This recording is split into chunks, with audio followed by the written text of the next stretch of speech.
Hello, everyone. Welcome back to 3 News Now. I'm Stephanie Haney. It's Friday, August 21st.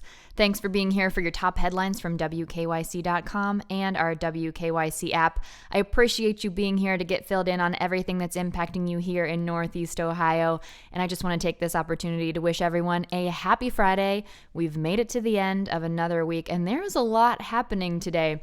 First up, we have just learned from the Ohio Secretary of State that as of right now, Kanye West will not be on the ballot in Ohio for failing to meet requirements, but the story is not over for him yet. We'll let you know what could possibly happen that could have him end up potentially being on at least some ballots here in Ohio. We'll recap big moments from night 4 of the Democratic National Convention, the last night of the DNC last night, where former Vice President Joe Biden formally accepted the Democratic nomination to run for president.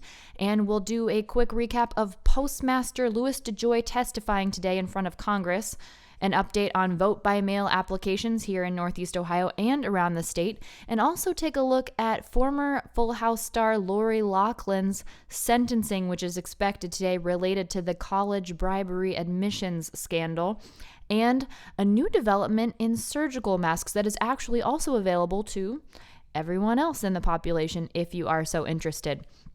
First up, we have just learned this morning from the Ohio Secretary of State's office that Kanye West did not meet the requirements in order to get on the Ohio ballot as an independent candidate. That's according to a press release sent by the Ohio Secretary of State's office today. It was rejected, at least in part, because Kanye's running mate, vice presidential candidate, on his ticket, which is the birthday party ticket, according to his filings, Michelle Tidball's signatures did not match on required documentation. This is on paperwork that it has to be filed with the state, and also paperwork that was circulated with petitions for signatures.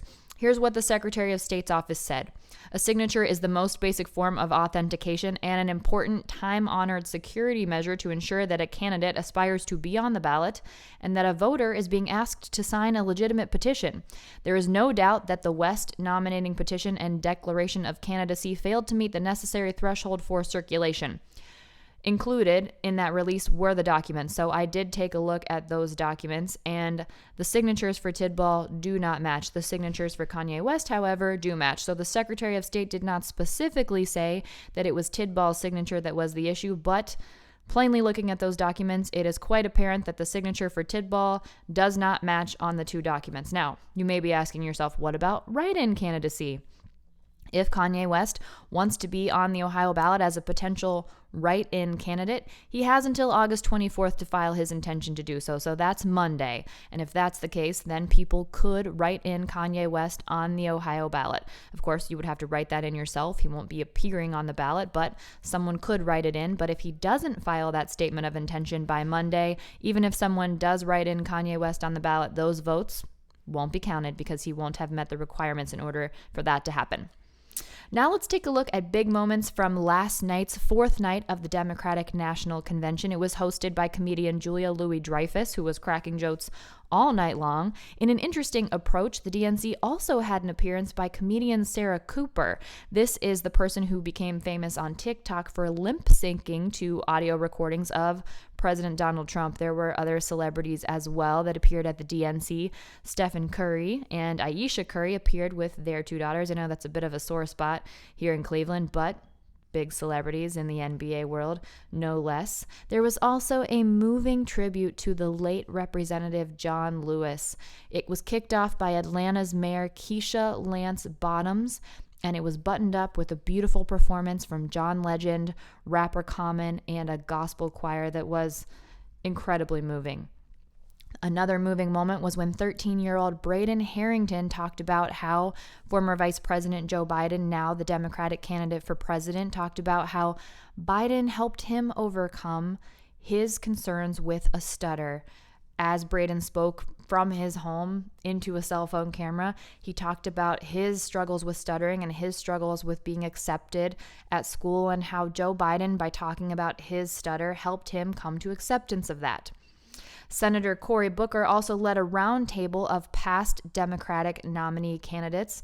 They shared their memories of Joe Biden. Senator Amy Klobuchar shared a specific memory of when she was giving a late speech on the floor of Congress, and she made a joke where she thought, I wonder if my mom is even watching this on C-SPAN, and she said as soon as she finished that speech, she got a phone call, and that phone call was from Joe Biden, and he had been watching. And Senator Bernie Sanders laughed, and he said, was your mom actually watching? And Klobuchar didn't answer that question, but the implication there was, nope, it was just Joe Biden watching her give that speech. Tammy Duckworth, who was also a senator who lost both legs in Iraq and is raising 2 young children, talked about Biden's common decency. And former South Bend, Indiana Mayor Pete Buttigieg, who was also a potential candidate for the Democratic nomination, Mayor Pete, as people have come to know him, talked about how Biden came out in favor of same-sex marriage as vice president even before President Barack Obama did. And then it was time for Joe Biden to speak. He was introduced by his children, Ashley and Hunter, and there was even a recorded clip from their late brother, Joe's late son, Beau Biden, introducing Biden to speak. And in his speech, Biden drew from his personal experiences with loss. Here's a quote from Biden. I know how mean and cruel and unfair life can be sometimes. I found the best way through pain and loss and grief is to find purpose.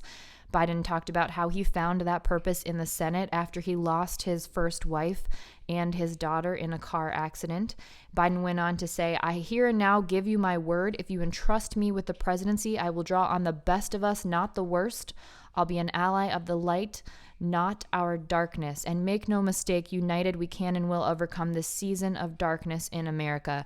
Biden talked about how, if elected, he would be the president not only for the people who voted for him, but also for the people who didn't vote for him. He would not be a Democratic president, but he said he would be an American president. Another issue that he brought up is that he would institute a national mask mandate, something that has been a hot topic of conversation around the country as we've dealt with COVID-19. Now, this was the conclusion of the DNC. We now look toward the RNC, which will take place next week. Vice President Mike Pence criticized the DNC. He said that there was a lot of negativity in the messaging. Vice President Mike Pence said this: we don't have to make a choice between supporting law enforcement and supporting our African American families. We have done both from the beginning of this administration. We're going to continue to do both. And he said that that support would be something that's prominently featured at the RNC next week. Pence said, we're going to talk about how we're going to support law and order, support the men and women of law enforcement, and get ready to hear a lot about that next week. Of course, we'll have all of this coverage for the RNC next week. That kicks off on Monday, August 24th through Thursday, August 22nd. Now, this morning, U.S. Postal Service Postmaster General Louis DEJOY has been testifying before Congress. The top Democrat on the panel, which is being held virtually, Senator Gary Peters of Michigan, said DEJOY owed the nation an apology for the widespread mail disruptions that have taken place since he took over the service. He was appointed in May, began implementing changes as early as June. Republican Senator Ron Johnson, who is chairman of the Homeland Security and Governmental Affairs Committee, actually defended DEJOY and dismissed the claim of sabotage. And Johnson asked DEJOY if this is not some sort of plot in order to do something surreptitious with the election. It was this week that DEJOY actually put a halt to changes that he had been putting in place at the post office. That include removal of post office collection boxes, shutting down of processing machines, banning overtime, these kinds of things. DEJOY said earlier this week that he would postpone these changes until after the election to avoid even the perception of any interference. Now, before he made that statement, House Democrats said they would be coming back. They would be reconvening, coming back early from their summer break in order to work on legislation that would stop those changes. Well, they are still pushing forward with that. There will be a session tomorrow. It's not typical to have a Saturday session, but the House will have a session tomorrow in order to vote on legislation that would legally, if passed into law, put a stop to those changes, not necessarily just taking DEJOY at his word, but would also send $25 billion in funding to the post office. Now, on the Senate side, which is still in recess, has not come back, so that's something that would have to happen if this legislation is to move forward before they come back from recess. Senate Majority Leader Mitch McConnell is looking at a $10 billion postal rescue package as part of the next COVID-19 release package, which is also something that Congress has yet to come to an agreement on. So that's where that stands at this moment. Now, here in Northeast Ohio, requests for vote by mail applications are way up in Cuyahoga County and elsewhere around the state. Listen to this. This is staggering. In Cuyahoga County, 52,000 people have already requested mail-in ballots. At this time 4 years ago, 196 people had requested mail-in ballots in Cuyahoga County.